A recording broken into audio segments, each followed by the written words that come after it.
Hello everyone, welcome to the Departamento Loratorum. My name is Max, and today I'd like to talk to you about Ultramarine successor chapters. The Ultramarines, as the poster faction for Space Marines and Warhammer 40k as a whole, are the most focused on group in the whole setting, with tons of models, art, books, and video games devoted to telling their stories and showing them off. They can feel almost like the default starter option if you're getting into Warhammer. In fact, I'd bet that for most Warhammer fans, the first thing they saw from the setting was an Ultramarine. But of course, the Ultramarines are not the only Space Marine chapter in Warhammer 40k. In addition to other first founding chapters and their successors, the Ultramarines themselves have plenty of successors, some of which are basically Ultramarines with a different coat of paint, while others are completely unique groups that barely seem connected to the other Sons of Guilliman. Some are obscure, and others have histories and popularity that rival first founding chapters. You may decide that you'd rather pick one of these successor chapters to base your army around, rather than just create another force of Ultramarines. This could be for a number of reasons. Maybe you like the Ultramarines' Greco-Roman aesthetic, but just prefer them in a different color. Or perhaps you hate the smurfs and find the idea of playing as a successor of theirs that thinks and acts differently from them is pleasingly ironic. Or it could be that you just want freedom. We know so much about the Ultramarines, their traditions, all of their officers, the way they think, act, and feel, that you may just want a relatively clean slate, a chapter with a less overwhelming amount of lore that you can use as a framework to create your own dudes. And, if you'd rather go completely off the beaten path and create your own custom chapter, you may still find some interesting ideas and inspiration from looking at the existing examples from Games Workshop themselves. I do want to say that there's nothing wrong with going with an Ultramarines army. They do have a good color scheme, lots of interesting and well-written lore, and are popular for a reason. But one of the things that I love about Warhammer is the freedom to choose and make your own story in the setting, and successor chapters can give you more license to do that. Games Workshop even used to encourage this, as older codices used to have pages of color schemes and example models showing off different successors for you to choose as your Space Marine army. Recently, they seem to have been moving away from that. It can feel like the more well-known Space Marine chapters, like the Ultramarines, are present in literally every war zone across the Imperium, and that just makes the setting feel so much smaller. Warhammer feels so much more alive when you feel like there actually are 1,000 Space Marine chapters running around, not just a dozen or so. I understand why they're doing this, show off the popular chapters, get people more invested, but I hope they're able to dial that back to a more happy medium soon. Also, due to the sheer number of Ultramarine successors, this video will only focus on 9, all from the second founding. This is not going to be every second founding chapter, as some have fallen to chaos, gone extinct, or simply don't have enough information available to justify being included. I've tried to pick out the ones that I found the most interesting. This is also just going to be a summary of these chapters, giving you the general information about them and any highlights, and letting you decide if they're right for you, without getting too bogged down in every minute detail. Without further ado, let's get started with the very first of the successor chapters, the Genesis chapter. Founded, like every chapter on this list, in the aftermath of the Horus Heresy, the Genesis chapter is one of the closest of all the successors to the Ultramarines, both geographically and culturally. Their homeworld, Newfound, is located northwest of Ultramar, and they reclaimed it from the Wordbearers during the Scouring. The Genesis chapter, as stated previously, was actually the first successor chapter to be created by Rabute Guilliman during the second founding, made up from Ultramarines veterans of the Heresy and Great Crusade. They are, as you'd expect, staunch devotees of the Codex Astartes, following it to the letter in all things, and deferring to Ultramarines chaplains on any points of contention, to ensure that they stay as close to the Ultramarines doctrine as possible. In addition to deferring to the Ultramarines on Codex interpretations, the Genesis chapter will also provide specialists or squads to the Ultramarines whenever they fall below strength, acting almost like a reserve force. They have also acted in support of the Ultramarines in many engagements, such as the War of the Beast, fighting Wa Irontooth, and the Plague Wars. They were one of the first chapters to rally to the reborn Guilliman, and one of their captains, Portan, was even named as a Tetrarch of Ultramar. Prior to Guilliman's return, all Genesis chapter scouts even performed a pilgrimage to his body held in stasis on Macragge, although this custom has since ended, obviously. But, despite this heavy connection, the Genesis chapter is still an independent force, fighting on their own behalf in engagements like the 13th Black Crusade and the Achilles Crusade in the Jericho Reach. Their third company also appeared in the third book of the Night Lords trilogy, launching a very memorable boarding operation against the Night Lords' 10th Company warship, the Echo of Damnation. Their chapter colors are red with a yellow chest aquila, and company colors are displayed on the pauldron trim as per the Codex. The Genesis chapter may be the choice for you if you enjoy the Ultramarines, but just prefer the color red to blue, which is understandable. Red is my favorite color, and I think their shade of red actually just looks really nice. They also have the benefit of being able to use Ultramarines characters or bits without having them look too out of place. This is true to varying degrees for all the chapters on this list, but they'd probably pull it off the best in my opinion due to their close relationship with their parent chapter. They also follow the Ultramarines' lead in providing Imperial Guard regiments from their home world, called the Newfound Expeditionary Auxilia. So if you had wanted to start both an Imperial Guard and a Space Marine army with similar theming, they would be a good pick for you. Rip your wallet though. Having looked at the most Codex-compliant chapter on this list, I think it's fitting that we go and check out the one who follows the Codex the least. The Iron Snakes. Based in an area known as the Reef Stars, the Iron Snakes differ significantly from other Ultramarine successors. Their chapter, which they call the Phratry, has no companies, but is instead based solely around their squads, which are called the Phratry. These squads are each named after their founding leader, such as Scipio or Damocles, and act as semi-independent units, each squad leader deciding which missions they would like to undertake, sometimes even just sending a single Marine if the mission is perceived as simple enough. Multiple squads may join together under the command of the chapter master, captains, or other senior officers if the mission calls for it, but this is not a permanent formation. Especially renowned squads, called notables, act as veterans, forming a rough equivalent to a normal Codex veteran company. Squads all include an apothecary to ensure that the gene seed of the fallen is recovered, as well as a standard bearer. The squad leader may also have an ancestral weapon, passed down from one leader to the next. When a squad has suffered casualties, they will return to their fortress monastery based on the moon Charybdis around their home planet of Ithaca, an ocean world. There they will either take on survivors of destroyed squads, or new recruits. These recruits, called petitioners, don't appear to fight as scout marines, but will act as chapter staff until there is a squad opening for them. The Marines of the Iron Snakes have a close connection to their home world, taking flasks of water from its oceans with them on campaign, and ritually anointing the planet they are undertaking a mission on with it before combat.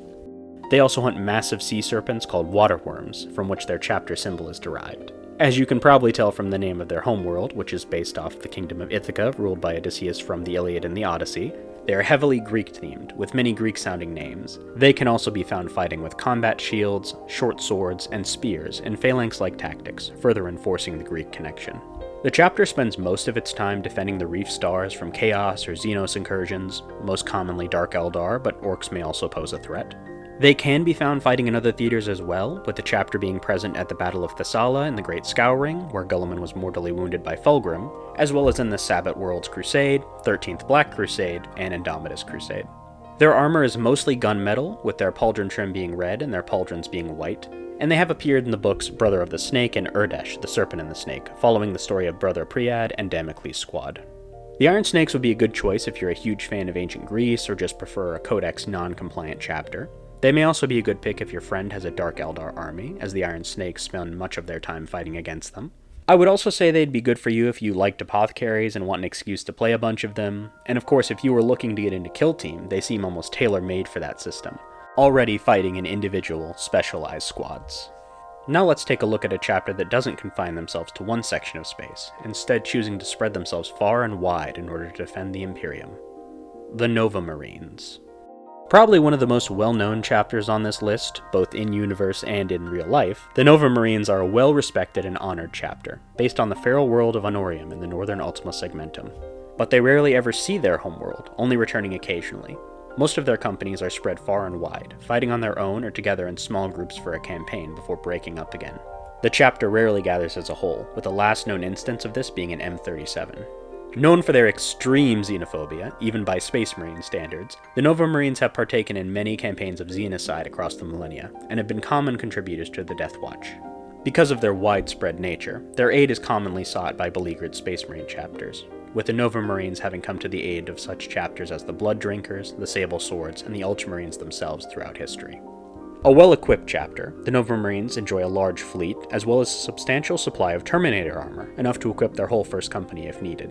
Their chapter also has strong ties to the Ultramarines, despite the distance between their homeworlds. While Ultramarines may not be able to visit Macragge as often as some successors, due to that distance, they do try to remain close to their founders doctrinally. Before his resurrection, a few lucky Ultramarines would even be able to visit the shrine of Rabute Guilliman, commemorating the event by inscribing a laurel wreath onto their helmet. Even now, with Guilliman returned, the Ultramarines maintain that closeness, serving as one of the 10 shield chapters of Ultramar, chapters devoted to the defense of that realm. As stated previously, the Ultramarines are a Codex-compliant chapter, with a few exceptions. They're more widespread and decentralized than most Codex chapters, for one, and, despite trying to stay as culturally close as possible to the Ultramarines, some of their homeworld's traditions have managed to find their way in, most notably in the form of their tattoos, which they use to show off their victories as well as armor their soul against any corruption. And they have many victories to show off. They've fought across the length and breadth of the Imperium, taking part in the Badab War, 13th Black Crusade, First Tyrannic War, Damocles' Crusade against the Tau, and the purging of the Space Hulk Death of Integrity, of Gene Stealers alongside the Blood Drinkers and M39. That last one is covered in the book The Death of Integrity, and gives a detailed look into the Nova Marines themselves. They have also been very active in the era Indomitus, taking part in the Indomitus Crusade, War of Beasts, Nachmund Rift War, and Plague War, where their chapter master, Bardan Dovaro, was killed by typhus. Despite this loss, they also recently took part in the Arks of Omen campaign, helping repulse the Chaos invasion of the Dark Angels' fortress monastery, the Rock. It seems likely that GW will continue to make them a major presence in war zones. Their color scheme is quartered white and blue, the personal heraldry of their founder, Lucretius Corvo, with no company markings present, and a minor deviation from the Codex. This may be my favorite color scheme on this list, as I do love a good quartered scheme, and white and blue are of course a great combo. It's more difficult to get right, at least for a painter of my skill level, and I hope to be able to pull it off one day. The Nova Marines are a great chapter for you if you want a well-respected chapter with a lot of lore and history, both in and out of universe. They're one of the oldest chapters in Warhammer, first appearing in the list of chapters that fought in the Badab War all the way back in Rogue Trader, albeit in a different color scheme, so if you like your chapters with a lot of history, they're one of the best options. If you're in a play group that includes a lot of Xenos players, they can also be a good option, given their hatred of them. And if you want to show off your kit bashing by including a lot of Death Watch bits or alien trophies, then the Nova Marines have you covered. But now, let's take a look at a chapter that, unlike the well-respected Nova Marines, has a bit more of a combative relationship with their fellow Space Marines. The Aurora chapter. Formed from the 4th chapter of the Ultramarines Legion, the Aurorans, the Aurora chapter have a history of armored assaults going back 10,000 years. Even as part of the 13th Legion, they had 5 times the number of armored vehicles as the average chapter, and this has continued into the modern day, although now they only have 3 times the number of land raiders and predators than average, manufactured in the factories of their homeworld of Firestorm. In addition to armored warfare, the Aurora chapter is also known for their conflict with other Space Marines. During the Yukari insurrection in 330 M41, the Aurora chapter fought alongside the Emperor's Spears against a Chaos incursion. The 2 chapters came to blows over who deserved the glory of defeating the rebels. Then, in 744 M41, after fighting alongside the Knights of the Raven against the Alpha Legion, the Aurora chapter blamed them for the heavy losses they suffered during the fighting, and have been feuding with them ever since. The Aurora chapter has also been involved in other campaigns where they've managed to not end up fighting their fellow loyalists, including the battle against the Necron World Engine, the Zeist campaign against the Tau alongside the Ultramarines, the War of the Beast, the Goru heresy against Chaos Cultists, which resulted in the death of their chapter master, as well as the, by this point obligatory, 13th Black Crusade and Plague Wars. The Aurora chapter wears green powered armor, based off the color used to denote veterancy in the old 4th chapter, and their pauldron trim is painted in the Codex-compliant company colors. Their symbol, also called the Auroran Ribbon, is based off of a symbol that the 4th chapter used as well. If you enjoy Space Marine vehicles, especially Land Raiders, Predators, or Gladiators, then the Aurora chapter is the one for you. They may also be a good choice if your friends all have Space Marine armies of their own, given their propensity for starting fights with other loyalists. I'd also say they're a good pick if you want to do more headcanoning or create your own lore, as they have enough to provide a framework without bogging you down in all the details. For those of you who enjoy less tech and more psychic powers, this next chapter should be interesting. The Silver Skulls. One of the first 12 Space Marine chapters ever introduced, all the way back in Rogue Trader, the Silver Skulls have been a constant presence in Warhammer lore throughout its existence. However, their history as an Ultramarine successor has been more contentious. While they have always claimed to be a successor of the 13th Legion, this has been questioned both in and out of universe. The Ordo Hereticus has investigated them due to inconclusive gene seed records. Fans have also long speculated about their chapter of origin. Sarah Cockwell, author of the Silver Skulls books Silver Skulls Portents and the Gildar Rift, as well as multiple short stories, wanted to make them White Scar successors before GW told her no. Some also believe that their origin lies outside of the 9 Loyalist first founding chapters. The Silver Skulls are known for their preference for siege warfare, with their 9th company acting as a dedicated siege company instead of a reserve company. Their chapter symbol, which is, you guessed it, a silver skull, is also very similar to a mask worn by the loyalist Iron Warriors warsmith Barabbas Dantiok after he was prematurely aged while battling a Hrud migration during the Great Crusade. Dantioch remained loyal to the Emperor during the heresy, joining up with the Ultramarines. He has an interesting story on his own, but these connections have led some fans to believe that the Silver Skulls are descended from loyalist Iron Warriors. This has never been confirmed, however, and they were recognized as Ultramarines' descendants by the returned Rabute Guilliman. The Silver Skulls are a mostly Codex-compliant chapter, with their only major differences being the aforementioned Siege Company and the use of Prognosticars. Prognosticars are the librarians of the Silver Skulls, acting as both psychic warriors and spiritual advisors alongside the more traditional chaplains. The Silver Skulls have a deep respect for them, trusting in both their advice and prowess in battle. The Prognosticars also use methods, such as the Emperor's Tarot, to predict the future. These predictions are taken very seriously, and following them has resulted in the chapter being seen as somewhat fickle. The chapter also has a tradition that every chapter master takes the name Argentius, with the current holder being the 27th to bear that name. Their chief prognosticar also traditionally bears the name Vashiro, which means the one who sees. The chapter is based on the planet of Varsavia, near a region of space known as the Gildar Rift. They defend their corner of the galaxy from hostile Xenos, notably Dark Eldar and Necrons, as well as recent incursions by the Red Corsairs. The Silver Skulls have also taken part in an assault on Kamara in M37, the Third War for Armageddon, the Zeist campaign, the War of Beasts, and the Nachmund Rift War. Interestingly, humans on the planet of Serenade believe that they helped defend them from an Orc invasion, but that was actually a force of Necrons led by Trass and the Infinite that were mistaken for Space Marines by Imperial colonists, as detailed in the book The Infinite and the Divine. The Silver Skulls wear silver armor with black pauldrons. You may want to choose the Silver Skulls if you're a fan of either librarians or siege warfare, as they specialize in both. If you enjoy the idea of playing as descendants of a traitor legion, you may also want to pick them if you choose to believe that they're actually Iron Warriors' descendants. And if you love older 40k, thinking that the game peaked in 2nd edition and they should bring back Scatterdice, they're one of the oldest chapters in Warhammer lore, so they might appeal to the boomers out there. Now, let's move to a chapter that shares a similar color scheme, but a very different mindset. The Doom Eagles. As you might guess from a chapter that has Doom in its name, the Doom Eagles are a grim chapter, obsessed with death. They hold that they are all slowly dying, essentially already dead, and stoically accept that fact and fight on regardless. In fact, during trials of new initiates on their homeworld of Gathus II, the Doom Eagles will only accept the few hopefuls that both conquer and accept death, leaving the rest behind to perish from exposure. The chapter's combat doctrine focuses on rapid assault, making heavy use of jump troops. They are considered to be some of the best practitioners of the art of jump assaults in the Imperium, although the Blood Angels and Raven Guard might take offense to that.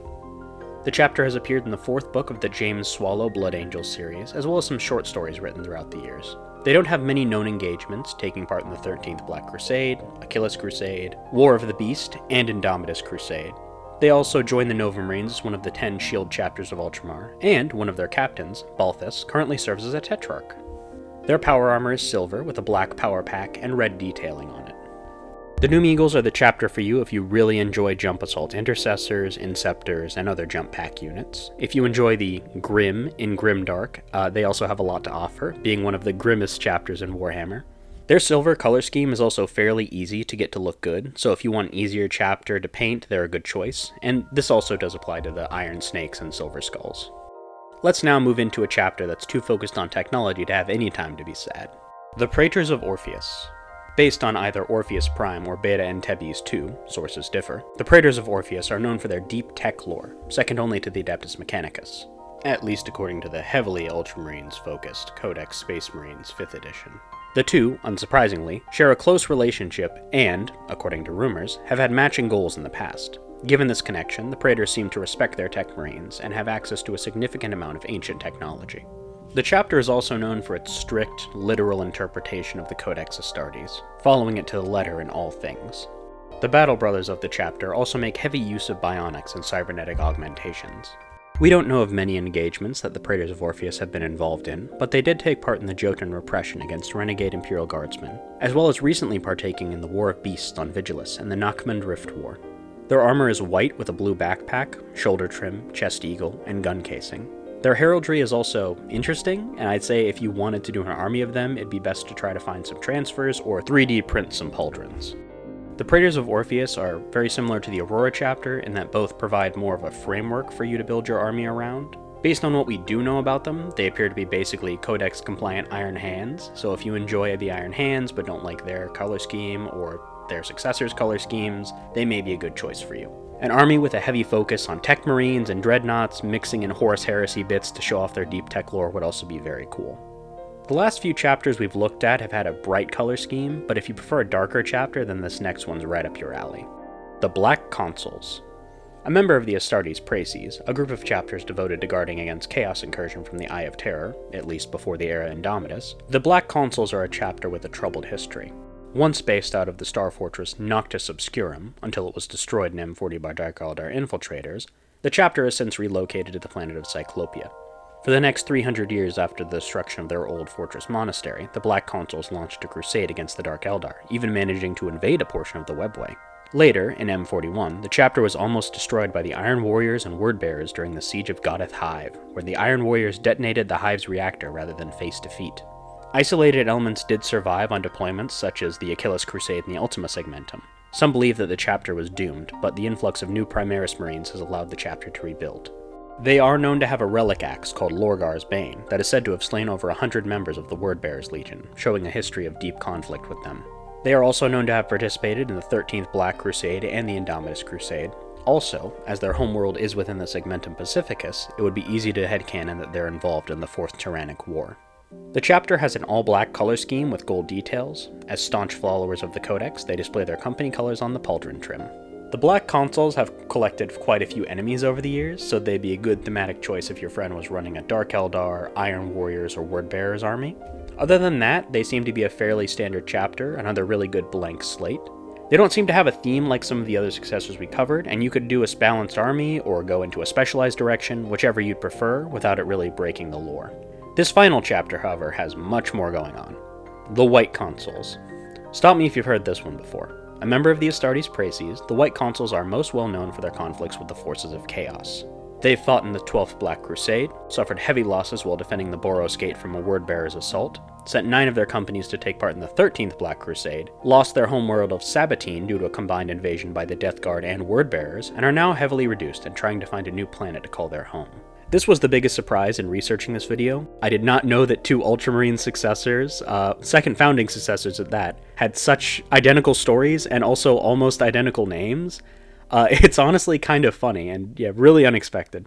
But despite that similar story, they're not identical to the Black Consuls. They have appeared in way more lore for one, acting as antagonists in the books Dark Creed and Lords of Silence, which detail the battles of the Boros Gate and Sabatine respectively.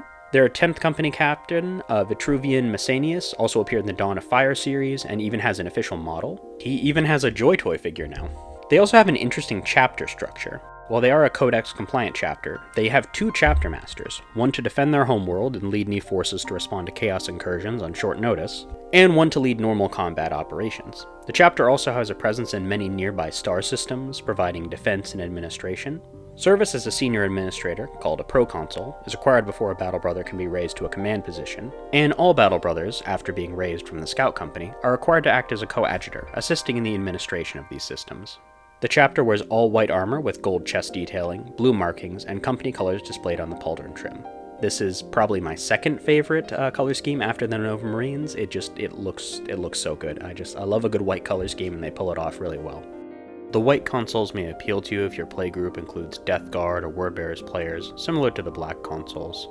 Or if you're really into ancient Rome, as they seem to draw heavily from Republican Rome in their chapter organization. The White Consuls also have an interesting story potential, as they're on the back foot and currently looking for a new homeworld, and they are also one of the more fleshed out and popular chapters on this list, only rivaled by the Nova Marines and Silver Skulls. And if I had to bet on which one was more likely to get a new novel or lore update in the future, I'd pick them. Hell, they're the only chapter on this list that has a character with an official GW model, so if you want someone with main character energy for a successor chapter, I'd pick them. So that is everything. There are more second founding Ultramarines descendants, but as I said, I tried to focus on the ones I found the most interesting. The only exception is the Mortifactors, but I have plans for them in a future video, so stay tuned. I hope that this helped you pick a chapter to use as your army, or gave you some ideas for your custom chapter. Hopefully you'd be able to take some of the structures or lore ideas, similarities, differences from their founder, and use that to help inform your own decisions when going forward and making your own chapter. I do plan to continue this series. The next one will be on Chaos. I plan to release the videos for warbands devoted to each of the different gods around the time the Codex is dropped for this edition, so look for those soon. I also plan to do later founding Ultramarine successors, as well as descendants of other first founding chapters, and I'll be doing other factions as well. Let me know who you'd like to see me cover the most down in the comments, and if you have or plan to start an army based on any of the chapters in this video, please let me know that too. I'd love to hear it. Please like and subscribe if you enjoyed this video. For now, thank you and have a great day. Bye!